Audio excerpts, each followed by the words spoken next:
Hoy Richard, nasuya lang ka namong mga taga Mindanao. Ali diri kay labayon ka na mo og durian. Daghang kay mig mga view nga mga nindot diri ah. Sa samal pa lang na ha, ipa-view na ko sa inyo ha. Tibaghak ka, according to you, Mindanao is sub-Saharan African.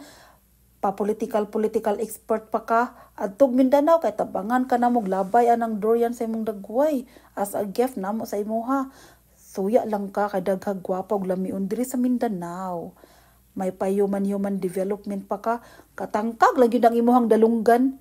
Unya nga mga anhi man lagi mog Mindanao be. Kay naa diri ang mga lamion og lingaw, di ba?